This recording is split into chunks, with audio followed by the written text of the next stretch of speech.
lihat dalam sejarah. Ngiling-ngiling santri sing khusuk-khusuk. Mulane mboten iki sejarah. Mulane Kiai Memun, Kiai ngalim rata-rata gedeng santri khusuk dalam hal sejarah. Akhirnya ono kelompok sing sok khusuk, yaiku moh tukaran, ya moh partai, moh kelompok-kelompokan. Ngerasa bener dhewe wis disebut kelompok Khawarij. Wong Khawarij itu darani dosa gedhe murtad saking khusuke. Ora ana dosa cilik, kabeh dosa ku gedhe. Mergo dosa ku bentuk pelanggaran terhadap Allah Subhanahu wa taala. Wes entek khusuk wong Khawarij. Ora ana wong khusuk dalam sejarah kaya wong Khawarij.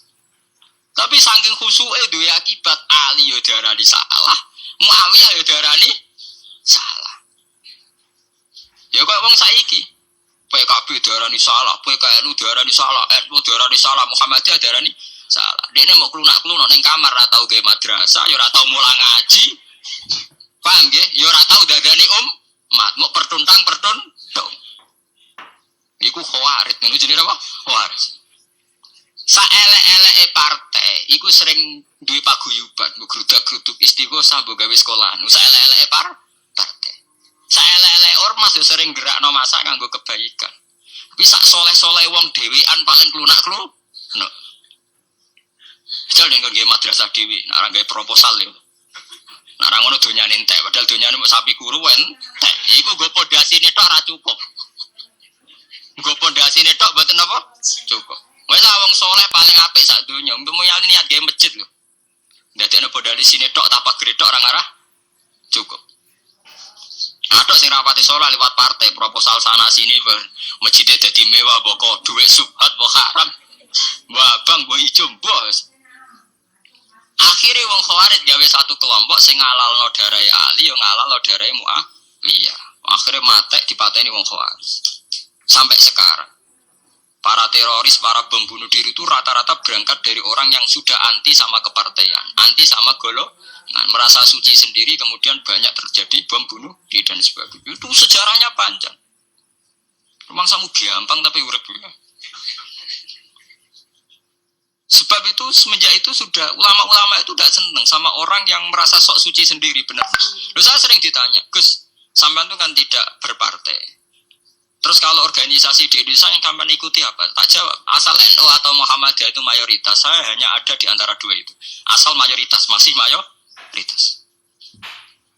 Soal aku tidak pengurus, memang tidak pengurus. Tapi saya milih di antara NU atau Muhammadiyah. Asal masih mayoritas. Secara organisasi lah. Bahwa per detail perilaku kita, karena kita punya ilmu.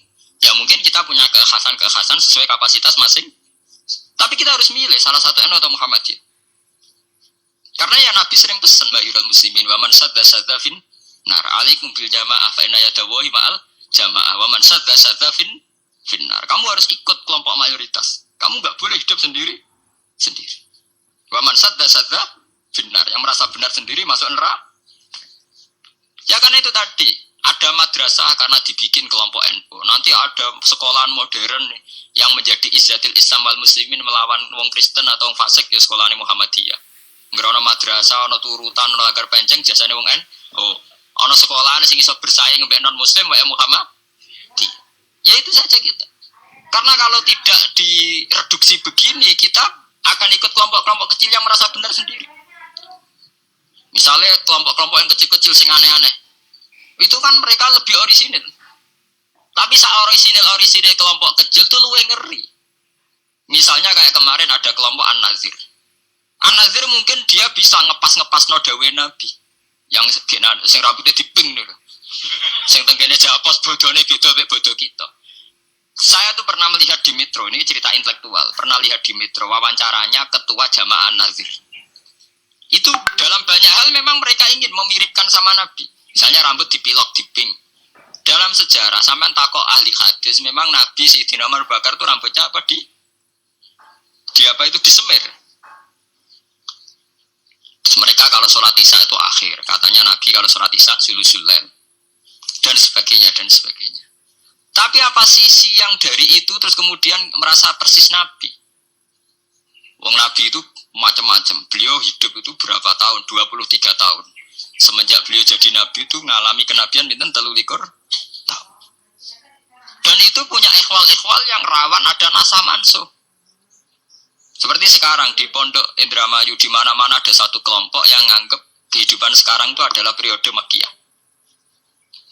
Periode Makkiyah itu satu periode yang dimana sholat wajib rapati wajib, zina rapati haram, nyabu rapati. Ya ada kelompok-kelompok di kota-kota begitu.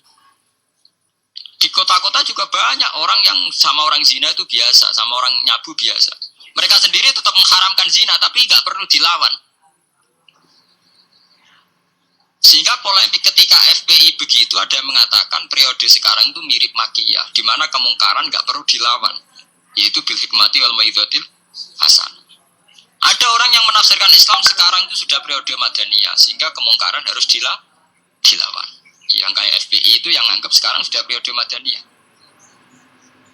Nah itu kan artinya begini, semua itu toh mengklaim mirip-mirip niru Kanjeng Nabi. Masalahnya semua itu juga ngeklaim mirip-mirip niru Kanjeng Nabi. Terus kemudian ini cerita malih ahli sunnah. Kemudian sejarah memanjang. Sausi Ali bin Muawiyah keok, Sayyidina Ali keok di putra Sayyid Husain. Sayyid Husain kon ngakoni pemerintahane Yazid teng Syam. Sayyid Husain boten kersa. Idzan al mautu khairun. Kalau begitu lebih baik mati. Terus dibantai teng Karbala. Bons. Ketika dibantai di Karbala malah melahirkan trauma lagi. Wong Islam sing model tipikal Sunni tetap melok Yazid. Tipikal Sunni, bukan Sunni, tipikal Sunni. Artinya melok Yazid, wes ora usah dituntut dendam, malah ra ono bare. Akhirnya gak dendam. Kelompok Syiah iku apa-apaanan, putune Nabi kapundhut kok dingin-dingin saja. Kudu ono revolusi, akhirnya revolusi. Melahirno kelompok Syiah kanthi samaan.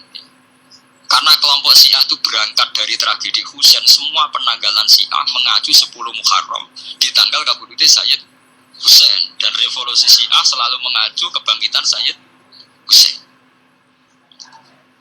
Nah ahli sunnah mulai dulu karena melihat fenomena semua macam-macam, pokoknya kayak orang Indonesia iki, ini buatin derek-derek mulai di.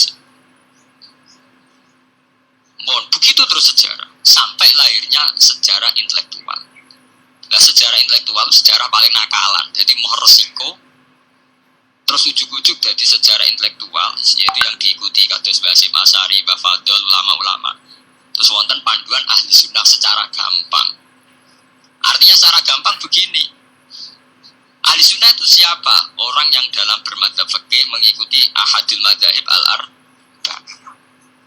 Orang yang dalam ilmu kalam mengikuti Abu Musa al-Asy'ari atau Abul Hasan al-Maturidi. Orang yang dalam tasawuf mengikuti Imam Junaid, Abul Qasim al-Junaidi atau Syekh Abdul Qadir al-Jilani. Ya begitu. Tapi kan mereka-mereka yang jadi panutan kita kan orang yang baru datang kemarin. Masa sahabat sahabat ahli sunnah? Tabiin, masa tabiin pengikut Abu Musa al-Asy'ari? Disendi tabiin Abu Musa al-Asy'ari. Masa Sayyidina Umar pengikut Imam Syafi'i? Wong dhisik Sayyidina. Nah itu jenenge pembakuan sejarah secara intelektual. Artinya karena mendefinisikan ahli sunnah itu kangelan. Sebabnya ahli sunnah itu wong sing ciri utamanya itu Syafi'i atau Maliki atau Hanafi. Dalam akidah ada Asy'ari atau Matu. Ya hanya begitu saja. Ya sesuai secara kultural kalau di Indonesia ditarik ahli sunnah sapa ya Narayan, oh ya Muhammad dia. Karena Wahabi itu klaim ahli sunnah, sama jangan salah paham. Wahabi sendiri itu menurut konvensi internasional itu masih ahli sunnah. Okay. Dalam seminar-seminar OKI sedunia, Wahabi itu masih kategori ahli sunnah. Muhammadiyah termasuk masih kategori ahli sunnah. Tapi kemudian ahli sunnah direduksi lagi. Ahli sunnah iso, wah ini sarungan kedunan kuno ya napa? Ahli sunnah. Repot kan? Akhirnya secara global digawe takrif ahli sunnah itu sapa? Sing ora jelas sikape. Lah nek Syiah sing wani Amerika, itu takrif itu berkembang terus. Wah kebetulan Syiah diwakili oleh Iran, mulai dhisik ciri utamane Iran wani Amerika. Enggak dong, Iran nanti di presideni sah Iran. Sah Iran itu Pahlavi bonekane Amerika. Terus digoleng ambek monarkine Khomeini mbek ahli syariah. Semenjak itu Iran identik mbek wani Amerika dimulai zaman era revolusi sinten Khomeini. Badhe niku Rafsanjani nggih masih wani Amerika. Di terus sama kayak Ahmad Binijad. Mulai riyen Iran kok ciri khas sebuah negara yang wani apa? Amerika. Wani tenan Boris kok jadi sejarah. Dene wis duwe sejarah ciri khasnya wani apa? Amerika. Nah sesuai jadi tarif. Pemerintahan Sunni piye? Sing balane Amerika adalah Arab Saudi balane Amerika. Lah sing Syiah sing wani. Lah sesuai tarifnya itu kan misalnya Amerika runtuh sing kuat Cina. Lah itulah kehidupan intelektual. Kehidupan intelektual itu akan selalu berkembang. Dan kita sebagai ulama, sebagai orang yang ngerti Quran harus membaca itu terus fenomena itu. Fenomena pergeseran-pergeseran itu. Ya sampai nak menangin jenenge kiai ra ketunan koyo muruah. Ya menangi ketika ra ketunan dimulai tradisi PBNU sing tukang kiai desa mesti anak buahe PBNU. Lah genge sing di Jakarta ora tau ketuna, kewapok. Ya takano bahasa Gur, jenenge riyen kiai jejer wong wedok UM. Suwe-suwe olah wali zaman ketuane kiai rak PBNU. PBNU ini jejer-jejer Megawati. Sering metuki samu wedok do salah, man nyoro sing kiai desa. Dikritik ku atasan, ra dikritik keyakinane dekne ora pas kiai jejer wong wedok ora lara. Ya itu zaman mesti begitu.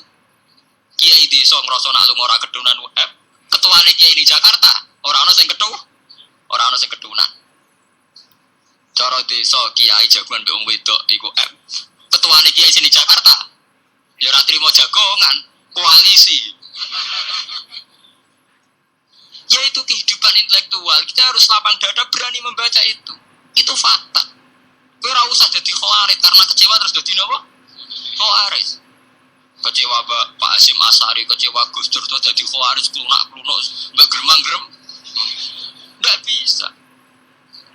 Kita harus gentleman sesuai dawuh Nabi ilzamu jamaahirul muslimin wa man sadda finnar alaikum bil jamaah fa inna yadawu ma'al jamaah wa man sadda finnar.